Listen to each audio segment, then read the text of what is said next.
हर साल चढ़ते कुआर ये माई, हर साल चढ़ते कुआर। हर साल चढ़ते कुआर ये माई, हर साल चढ़ते कुआर।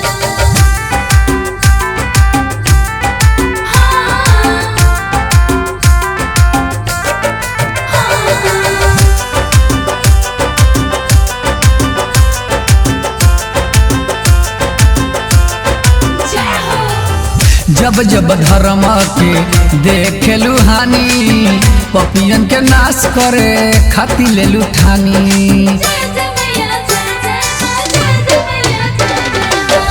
जब जब धर्म के देखेलू हानि, पपियन के नाश करे खाती लेलू ठानी।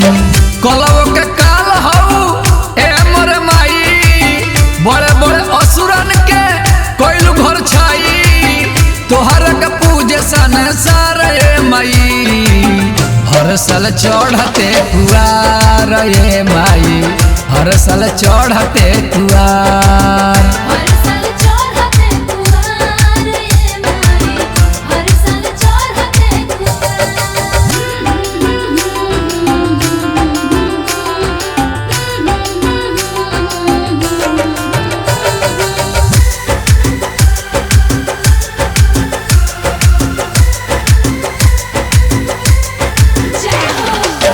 दस भुजा रूप लेके माई अवतरलू, महिष के मारी तू जग के उबरलू।